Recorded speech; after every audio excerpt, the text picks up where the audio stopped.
வரஹ்மத்துல்லாஹி வபரகாத்துஹு. அல்ஹம்துலில்லாஹ் வஸ்ஸலாத்து வஸ்ஸலாம் அலா ரசூலில்லாஹி அம்மா பஅத். கண்ணியத்திற்குரிய எல்லாம் அல்ல அல்லாஹுவின் நல்லடியார்களே,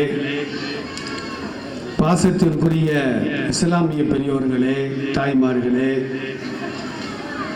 மிகுந்த மரியாதைக்குரிய இஸ்லாமிய மார்க்க அறிஞர் பெருமக்களே, இறையில்ல நிர்வாக பெருமக்களே, இந்த மதரசாவினுடைய முதல்வர், ஆசிரியர்கள், மாணவிகள், மாணவர்களே, அவர்களை ஈன்றெடுத்த அருமையான பெற்றோர்களே, சங்கையான ஒரு சபையில் அல்லாஹ் நம்மை எல்லாம் ஒன்று சேர்த்து வைத்ததை போன்று மறுமை நாள் ஆகிரத்தில் நபிகள் நாயகம் ஸல்லல்லாஹு அலைஹி வஸல்லம் அவர்களோடு ஜன்னத்துல் ஃபிர்தௌஸில் அமரக்கூடிய பாக்கியத்தை எனக்கும் உங்களுக்கும் நம் குடும்பத்தாருக்கும் வருங்கால நம்முடைய சந்ததிகளுக்கும் காலம் சென்ற நம்முடைய முன்னோர்களுக்கும் அல்லாஹ் ரப்பல் ஆலமீன் முழுமையாக தந்தருள் புரிவானாக. ஆமீன். கண்ணியத்திற்குரிய அல்லாஹ்வின் நல்லடியார்களே, மக்தப் மதரசாவினுடைய ஆண்டு விழாவிலே நாம் எல்லாம் ஒன்று சேர்ந்திருக்கின்றோம். மக்தப் என்பது வேறு, மதரசா என்பது வேறு. மக்தப் என்ற வார்த்தைக்கு மேஜை என்றும், அலுவலகம் என்றும், ஆரம்ப பாடசாலை என்றும் அரபியிலே பொருள் சொல்வார்கள்.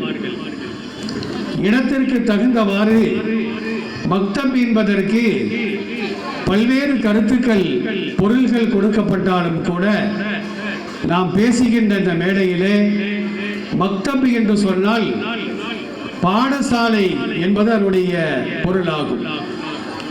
மதரசா என்று சொன்னால் இரண்டாம் நிலை பாடசாலை என்பது பொருள்.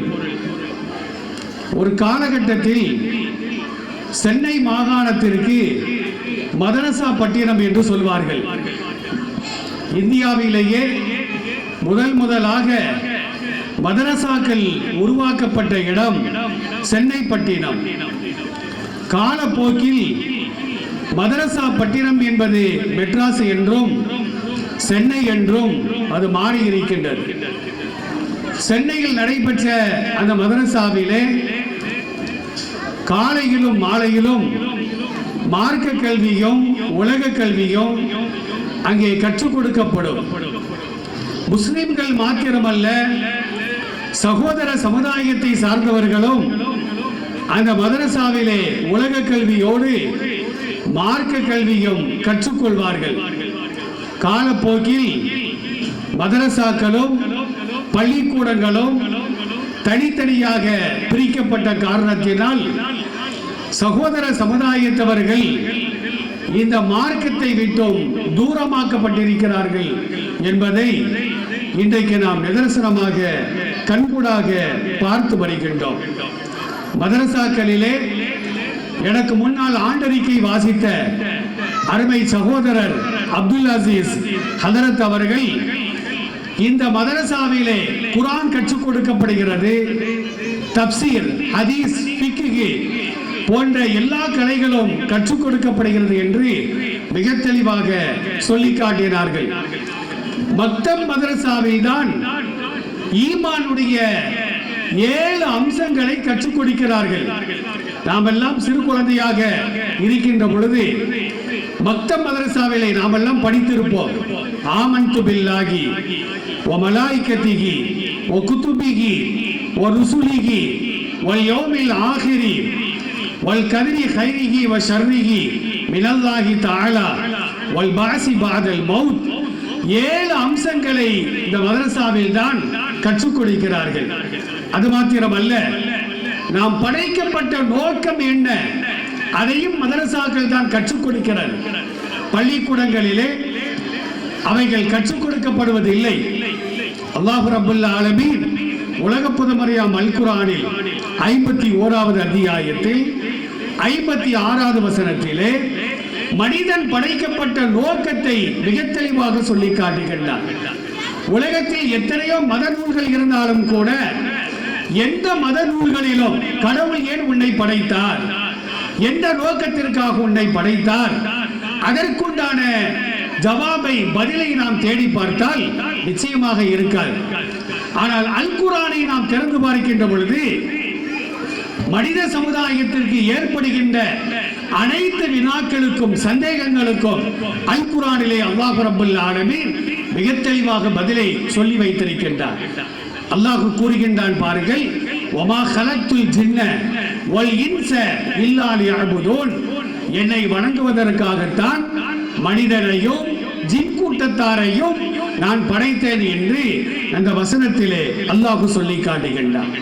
மக்தப் மதரசாக்களில் தான் நற்குணங்கள் போதிக்கப்படுகிறது. உண்மை பேச வேண்டும், பொய் பேசுவது கூடாது, நீதமாக நடக்க வேண்டும், அநீதம் செய்வது கூடாது, பெரியவர்களுக்கு மரியாதை செய்ய வேண்டும், ஒரு இஸ்லாமியனை சந்தித்தால் முகமன் கூற வேண்டும், கழிவறைக்கு செல்லக்கூடிய ஒழுக்கங்கள் என்ன, வீடுகளுக்குள் நுழைகின்ற பொழுது நாம் கடைபிடிக்க வேண்டிய ஒழுக்கங்கள் என்ன, அனைத்து ஒழுக்கங்களையும் கற்றுக் கொடுக்கப்படுகின்ற ஒரே இடம்தான் இந்த மக்தப் மதரசாக்கள்.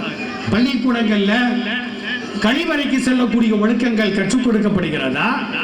பெற்றோருக்கு செய்ய வேண்டிய மரியாதைகள், ஆசிரியருக்கு செய்ய வேண்டிய மரியாதைகள் சமீப காலமாக பள்ளிக்கூடங்களிலே மாணவர்களை கண்டிப்பது கூடாது, அடிப்பது கூடாது என்று அரசாங்கம் ஒரு சட்டத்தை இயற்றியிருக்கின்றது.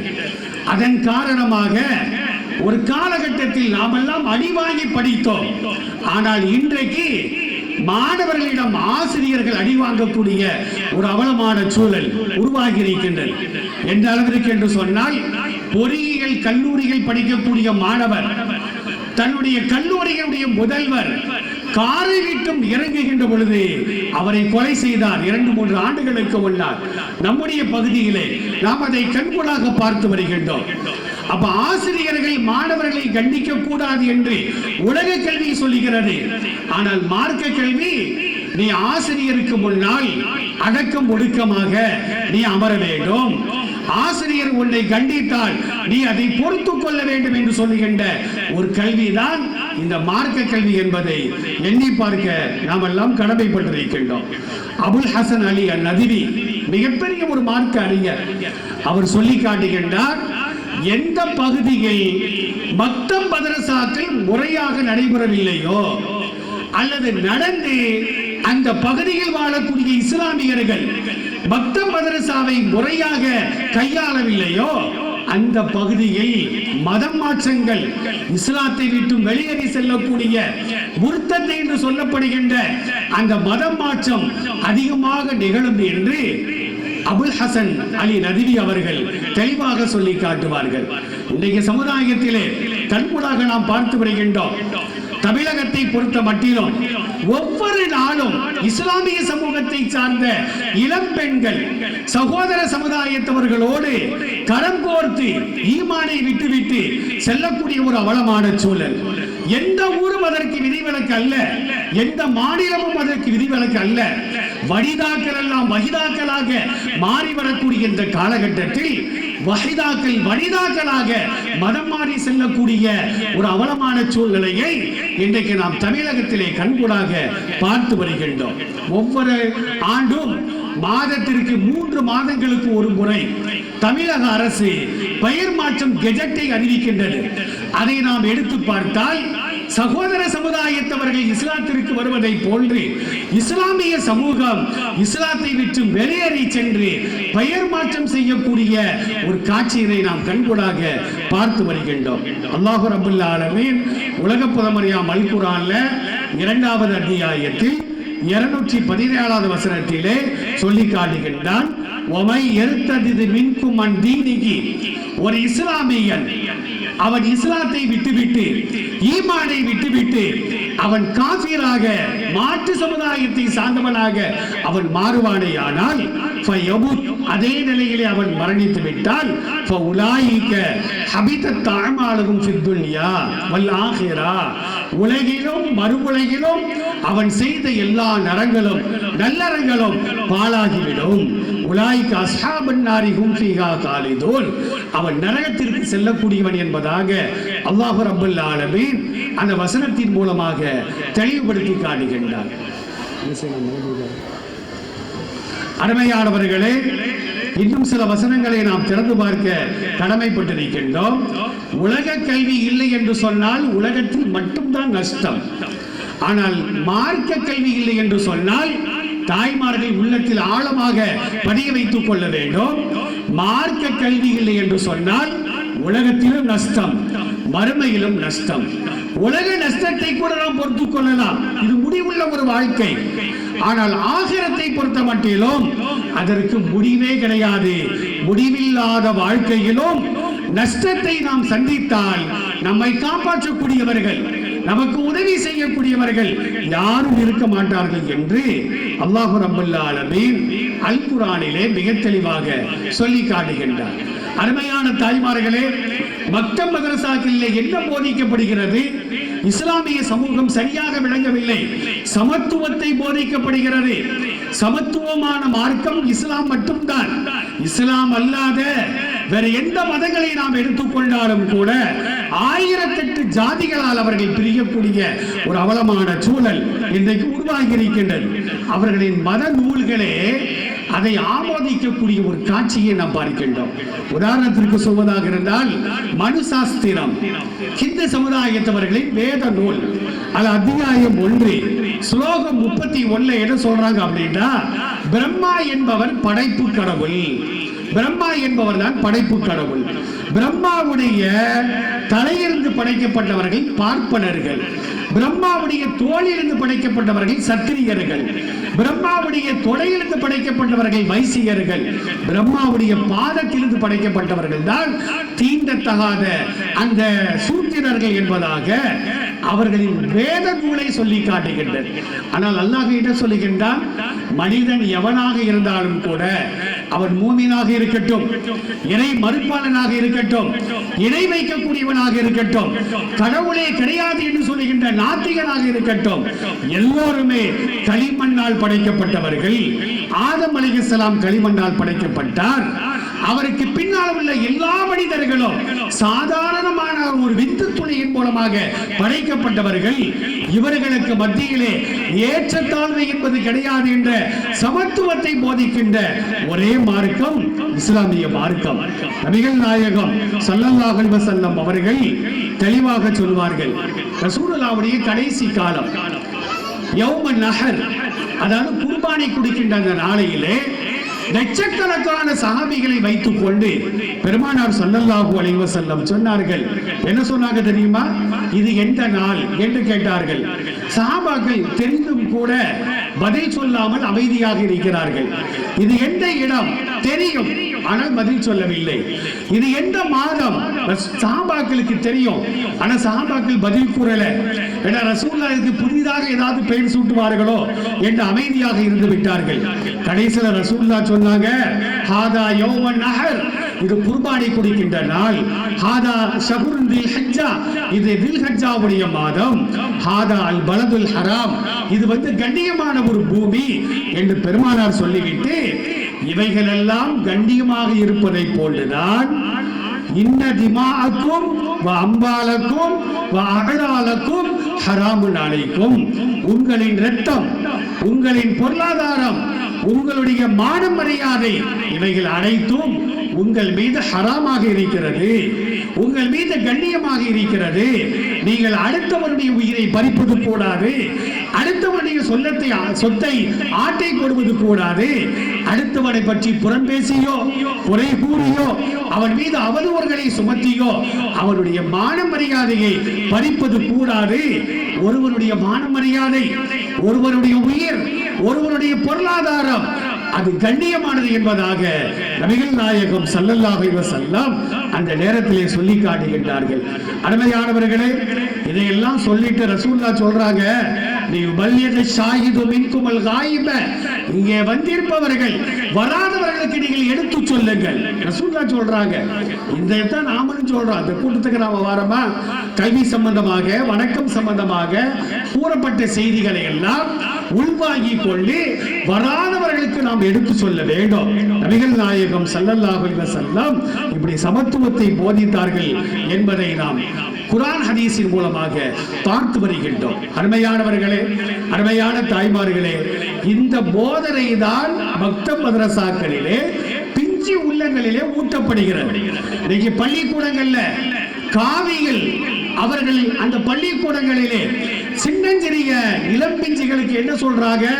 முஸ்லிம்களோடு நீங்கள் பழகாதீர்கள், அவர்கள் தரக்கூடிய உணவுகளை நீங்கள் சாப்பிடாதீர்கள், அவர்கள் தரக்கூடிய குடிபானத்தை நீங்கள் அருந்தாதீர்கள், அவர்களோடு நெருக்கமாக நீங்கள் பழகாதீர்கள், அவர்களை விட்டு சற்று தள்ளி நீங்கள் வாழுங்கள் என்பதெல்லாம் விஷமத்தனமான கருத்துக்களை எல்லாம் அவர்களின் உள்ளங்களில் போடக்கூடிய ஒரு அவலமான சூழல் இன்றைக்கு உருவாகி இருக்கின்றது.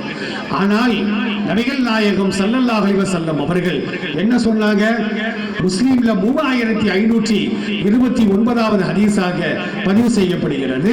நபி ஸல்லல்லாஹு அலைஹி வஸல்லம் மிம்பர்ல ஏறி உட்கார்ந்து இருக்கிறாங்க. சஹாபாக்களை நோக்கி சொல்றாங்க, அல் முஃமினு அஹுல் முஃமின், ஒரு இறை நம்பிக்கையாளன் மற்ற இறை நம்பிக்கையாளனுக்கு சகோதரனாக இருக்கின்றான்.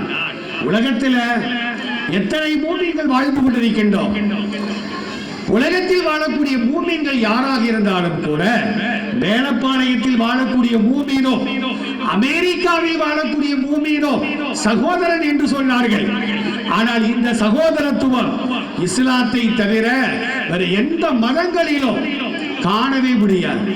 ஹிந்துங்கிற பெயர்ல ஒன்றுபட்டாலும் கூட, கிறிஸ்தவன் என்ற பெயரில் ஒன்றுபட்டாலும் கூட, யூதன் என்ற பெயரில் அவர்கள் ஒன்றுபட்டாலும் கூட ஜாதியின் அடிப்படையில் பிரிந்து விடுவார்கள். ஆனால் இஸ்லாத்தில் ஜாதி உண்டா? பிரிவுகள் உண்டா? கிடையவே கிடையாது. ரசூலுல்லாஹ் சொல்றாங்க, அல் முஃமினு அஹுல் முஃமின், ஒரு மூமின் மற்றொரு மூமினுக்கு சகோதரனாக இருக்கின்றான். சூரத்துல் குஜராத்தில் 49வது அத்தியாயம் அல்லாஹ் சொல்வான், இன்னமல் முஃமினூன இஹ்வா, மூமின்கள் யாவருமே சகோதரர்கள் தான். அது எந்த விதமான மாற்றுக்கருத்திற்கும் இடம் கிடையாது. இதைத்தான் ரசூலுல்லாஹ் சொல்றாங்க, ஃபலா யஹில்லு லில் மூமின் ஐ யப்தா அலா பைஇ அஹீஹி, ஒரு மூமின் ஒரு வீட்டை விலை பேசுகின்றான், ஒரு ஆட்டை விலை பேசுகின்றான், அல்லது ஒரு வாகனத்தை விலை பேசுகின்றான். வேறொரு மூமின் குறுக்கள போய் அவனை விட நான் ஒரு 10,000 ரூபாய் கூட தாரேன், இந்த வீட்டை எனக்கு தந்துரு, ஒரு 15,000 ரூபாய் கூட தாரேன், அந்த வாகனத்தை எனக்கு தந்துரு, அடுத்தவருடைய வியாபாரத்தை கெடுக்கலாமா? கூடாது என்று சொன்னார்கள். அதே நேரத்தில் ஒரு மூமினான ஆணுக்கோ ஒரு பெண்ணுக்கோ பெண் பார்க்கப்படுகிறது அல்லது மாப்பிள்ளை பார்க்கப்படுகிறது. இடையில ஒரு மூமின் நுழைஞ்சி அந்த பெண்ணை என் மகனுக்கு தாங்க, என் மகளுக்கு நீங்க தாங்க கேட்க முடியுமா? ரசூலுல்லாஹ் தடுத்தார்கள். ஒரு மூமின் மற்றொரு மூமினுக்கு எந்த விதத்திலும் இடையூறு செய்வது கூடாது, தொல்லைகள் தருவது கூடாது. உண்மையான முஸ்லிம் யார் தெரியுமா? நபி ஸல்லல்லாஹு அலைஹி வஸல்லம் சொல்வார்கள், அல் முஸ்லிமு மன் சலிமல் முஸ்லிமூன மின் லிசானிஹி வ யதிஹி, தன் கரத்தாலும் தன்னுடைய நாவாலும் மற்றவர்களுக்கு யார் தொல்லை கொடுக்காமல் இருக்கிறானோ அவன்தான் உண்மையான முஸ்லிம் என்று சொன்னார்கள். தன் நாவாலும் தன் கரத்தாலும் மற்றவர்களுக்கு யார் தொல்லை கொடுக்கவில்லையோ அவன்தான் உண்மையான முஸ்லிம். இந்த கொள்கையை தான் மக்தப் மதரசாக்கள்ல ஆலிம்கள், ஆசிரியர்கள் அமர்ந்திருக்கின்றார்கள். கேட்டு பாருங்கள், மாணவர்களுக்கும் மாணவிகளுக்கும் இதைத்தான் போதிக்கப்படுகிறது. இந்த ஒற்றுமையை, சமத்துவத்தை, சகோதரத்துவத்தை மக்தப் மதரசாக்கள் அல்லாத, அது பெரிய காலேஜியா இருக்கட்டும், இஸ்லாமிய சமூகம் நடத்தக்கூடிய கல்லூரியாக இருந்தாலும் கூட இந்த சமத்துவம், சகோதரத்துவம் அங்கே போதிக்கப்படுவது இல்லை. இதை நாம் காண வேண்டுமானால், கற்க வேண்டுமானால் நம்முடைய பிள்ளைகளை மக்தப் மதரசாக்களுக்கு அனுப்பினால் மட்டும்தான் அந்த பிஞ்சி உள்ளங்கள்ல எல்லா சமுதாய மக்களையும், எல்லா மதத்து குழந்தைகளையும், மதத்தவர்களையும் மதித்து வாழ வேண்டும் என்ற உயர்ந்த பண்பு நம்முடைய குழந்தைகளுக்கு கிடைக்க வேண்டுமானால் குர்ஆனையும் ஹதீஸையும் சுண்ணாவையும் போதிக்கின்ற இந்த மதரசாக்களுக்கு நம்முடைய பிள்ளைகளை அனுப்ப வேண்டும் என்று இந்த நேரத்தில் நான் கேட்டுக்கொள்வதற்கு ஆசைப்படுகின்றேன். அருமையானவர்களே, அடுத்தவனுடைய சொத்தையே ஆட்ட போட்டு போட்டு சில பேர் இன்னைக்கு வைத்த நிரப்பிட்டே இருக்கிறாங்க. அவங்களுக்கு தொழிலே என்ன? அடுத்தவனுடைய சொத்தை பிடுங்குவது, கட்ட பஞ்சாயத்து பேசுவது, அடுத்தவனுடைய சொத்தை தன்னுடைய சொத்தாக மாற்றுவது, இதைத்தான் இன்றைக்கு பெரும்பாலானவர்கள் செய்து கொண்டிருக்கின்றார்கள். பிஞ்சி உள்ளங்கள்ல அது தவறு என்று நாம் ஆழமாக பதிந்து விட்டால் பிற்காலத்தில் அவன் கஷ்டப்பட்டாலும் கூட அடுத்தவனுடைய பொருளுக்கு ஆசைப்படவே மாட்டான். நபிகள் நாயகம் ஸல்லல்லாஹு அலைஹி வஸல்லம் அவர்கள் கூறுவதாக அபூ ஹர்ரா ரலியல்லாஹு அன்ஹு அறிவிக்கக்கூடிய செய்தி தாரகுத்னி என்ற நூல்ல 91வது செய்தியாக பதிவு செய்யப்படுகிறது. நபிகள் நாயகம் ஸல்லல்லாஹு அலைஹி வஸல்லம் சொன்னார்கள், லா யஹில்லு மாலும் முறையின் முஸ்லிமின் இல்லா பி தீபி நஃப்ஸின் மின்ஹு. ஒரு முஸ்லிமுடைய பொருளாதாரம் அல்லது ஒரு மனிதனுடைய பொருளாதாரம் அடுத்தவனுக்கு எப்ப தெரியுமா ஹலாலு? இவன் மனதார விட்டு கொடுக்க வேண்டும். மனதார விட்டு கொடுத்தால்தான் அடுத்தவர்களுக்கு அது ஹலாலே தவிர இவன் கேட்காம அல்லது அதிகாரத்தை பயன்படுத்தி கொண்டு அடுத்தவனுடைய சொத்தை அவன் பிடுங்கினால் அது அவனுக்கு ஹலால் அல்ல. உதாரணத்திற்கு சொல்வதாக இருந்தா, என் பாக்கெட்ல பேனா இருக்கு, என் பேனாவை நான் வச்சிருக்கிற பேனாவை என்னுடைய அனுமதி இல்லாமல் என்னுடைய நண்பர்கள் யாராவது எடுத்து நான் அதை விரும்பவில்லை என்று சொன்னால் இந்த பேனாவை எடுப்பது கூட ஹராம் என்று நபி ஸல்லல்லாஹு அலைஹி வஸல்லம் ஒரு ஹதீஸின் மூலமாக சொல்லி காட்டுகின்றார்கள். இந்த அடிப்படையில் தான் ஒவ்வொரு மணமகனும் ஒவ்வொரு ஆடவனும் தன் மனைவிக்கு மகனை கொடுத்து திருமணம் செய்ய வேண்டும். பெண்ணுடைய தந்தை இடத்துல நீ அவ்வளவு தரணும் இவ்வளவு தரணும் நீங்க பார்க்கிறோமா இல்லையா? கிராம் கணக்கெல்லாம் போயிடுச்சு, பவுடு கணக்கும் போயிடுச்சு, அரைக்கிற தங்கம் போடுவியா என்றெல்லாம் கேட்கக்கூடிய ஒரு அவலமான சூழல். ஒரு குடும்பத்துல மகளுக்கு திருமணம் செய்து கொடுப்பதற்காக மாப்பிள்ளை வீட்டார் வந்திருக்கிறார்கள் மணமகளுடைய வீட்டிற்கு. நீங்க அரைக்கிற தங்கம் போடணும். மணமகளுடைய தந்தை கேட்கிறாரு, நாங்க 1/2 கிலோ போடுதோம், நீங்க என்ன போடுவீங்கன்னு கேட்டதுக்கு மணமகனுடைய தந்தை சொன்னாரா, நாங்க போனவன எடை போடுவோம், 1/2 கிலோ சரியா இருக்கான்னு எடை போடுவோம், 1/4 கிராம் கம்மியா இருந்தாலும் சண்டை போடுவோம் அப்படின்றாரு. இந்த அளவிற்கு தான் இன்னைக்கு சமுதாயத்தில் எத்தனை ஏழை குமரிகள் படித்தும் ஆலிமாவாக ஆகியும் ஹாஃபிதாவாக இருந்தோம் ஒன்று நிறத்தால் தள்ளப்படுகிறார்கள் அல்லது பணத்தால் தள்ளப்படுகிறார்கள். சமுதாயத்தில் பார்க்கிறோமா இல்லையா? நபிகள் நாயகம் ஸல்லல்லாஹு அலைஹி வஸல்லம் அவர்கள் ஆண்களுக்கு பார்த்து தெளிவாக சொல்வார்கள், துன்கஹுல் மர்அத்துல் அர்பஈன். ஒரு பெண் 4 விஷயங்களுக்காக திருமணம் செய்து கொடுக்கப்படுகிறாள். அவளுடைய அழகிற்காக, அவளுடைய பணத்திற்காக, அவளுடைய குடும்பத்திற்காக, அவளுடைய மார்க்க பற்றிற்காக, இந்த 4 காரியங்களுக்காகத்தான் ஒரு பெண்ணை ஒரு ஆடவன் திருமணம் செய்கிறார் அப்படின்னு ரசூலுல்லாஹ் வழக்கத்தை சொல்லிவிட்டு கடைசியில் சொல்லுவாங்க, ஃபதுஃபர் பிதாத்தித் தீன். யாரிடத்தில் மார்க்கம் இருக்கிறதோ, குர்ஆன் ஹதீஸுடைய ஞானம் இருக்கிறதோ, ஒழுக்கம் இருக்கிறதோ, பண்பாடு இருக்கிறதோ, அந்த பெண்ணை நீ திருமணம் செய்து கொள். அழகிற்காக நீ திருமணம் செய்யாத, பணத்திற்காக திருமணம் செய்யாத, குடும்பத்திற்காக திருமணம் செய்யாத, மார்க்கப்பட்டுள்ள பெண்ணா என்று பார், நீ அவளை திருமணம் செய்து கொள். ஆடவர்களுக்கு, இளைஞர்களுக்கு, சிறுவர்களுக்கு மக்தப் மதரசாக்களிலேயே ஆசிரியர்கள் இந்த கல்வியை போதிக்கின்றார்கள். மக்தப் மதரசாவை பயின்ற மாணவர்கள், மாணவிகள் மார்க்கப்பட்டுள்ள ஒரு ஆணையோ பெண்ணையோ தான் திருமணம் செய்வார்களே தவிர பணத்திற்காக, குலத்திற்காக, அழகிற்காக திருமணம் செய்ய மாட்டார்கள். அழகு என்பது நிரந்தரமா? என்னதான் அழகாக இருந்தாலும் கூட ஒரு குழந்தையை பெற்றெடுத்து விட்டால் தாயின் அழகு குழந்தைக்கு பங்கு வைக்கப்படுகிறது. 2வது குழந்தை பெற்றுவிட்டால் 2வதும் அந்த தாயினுடைய அழகு குழந்தைக்கு பங்கு வைக்கப்படுகிறது. தாய் அழகாக தோற்றமளித்த ஒரு தாய் இன்னைக்கு அழகில்லாமல் காட்சி தருகிறார். அதுதான் மேலை நாடுகள்ல அழகுக்கு மயங்கி திருமணம் செய்யக்கூடியவர்கள் அழகு இல்லை என்று சொன்னவுடன் அந்த பெண்ணை விவாகரத்து செய்யக்கூடிய ஒரு காட்சியை நாம் பார்க்கிறோமா இல்லையா? பணத்திற்காக திருமணம் செய்யலாமா? பணம் என்பது நிரந்தரமா? இன்றைய செல்வந்த நாளைக்கு பிச்சைக்காரன், இன்னைக்கு பிச்சைக்கார நாளைக்கு செல்வந்தனாக மாறி விடுவார். குடும்பத்திற்காக திருமணம் செய்வது கூடாது. ஏன்னா அந்த மாப்பிள்ளை குடும்பத்தோடைய குடும்பம் நடத்த போறாரு. எந்த பெண்ணை கரம் பிடிக்க போகிறாரோ அந்த பெண் ஆலிமா, மார்க்கத்தை கற்றிருக்கிறாளா, கணவனை மதித்து நடப்பாளா, படைத்த இறைவனை மட்டும் நின்று வணங்கி வழிபடுவாளா, இதைத்தான் பார்க்க வேண்டும். இந்த ஒழுக்கத்தை தான் இந்த மதரசாக்கள் கற்றுக் கொடுக்கிறது என்பதை எண்ணி பார்க்க நாம் கடமைப்பட்டிருக்கின்றோம். அருமையானவர்களே, நபிகள் நாயகம் ஸல்லல்லாஹு அலைஹி வஸல்லம் அவர்கள் கல்வி சம்பந்தமான ஏராளமான செய்திகளை சமுதாயத்திற்கு சொல்லி காட்டுகிறார்கள். அல் குர்ஆனுடைய பக்கங்களை நாம் புரட்டி பார்த்தாலும் ஒழுக்கம் சம்பந்தமாக, கல்வி சம்பந்தமாக, இறையச்சம் சம்பந்தமாக, குடும்பவியல் சம்பந்தமாக ஏராளமான செய்திகள் குர்ஆனிலே காணப்படுகிறது. இதெல்லாம் நாம் படிப்பதாக இருந்தால் மக்தபிற்கு வர வேண்டும், ஆலிமாக்களுக்கு படிக்க வேண்டும், ஆலிமாக ஆக வேண்டும். குர்ஆன் ஹதீஸை அங்கே கற்றுக் கொடுக்கப்படுகிறது. உதாரணத்திற்கு ஒன்றை சொல்லுகின்றேன் பாருங்கள். திருக்குர்ஆனுடைய 24வது அத்தியாயம் சூரத்து நூரை ஒவ்வொரு பெண்களும் கட்டாயமாக பொருள் உணர்ந்து விளக்க உரையோடு அதை நாம் படிக்க வேண்டும்.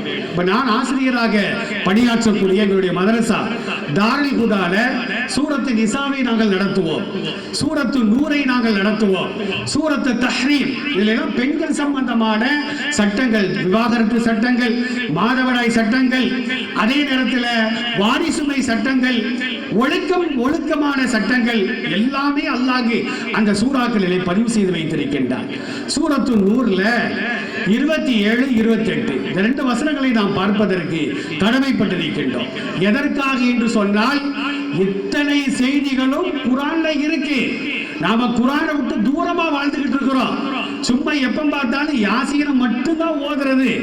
குர்ஆனை நீங்க திறந்து பாருங்க, எல்லா பக்கங்களும் புதுசா இருக்கும். யாசீன்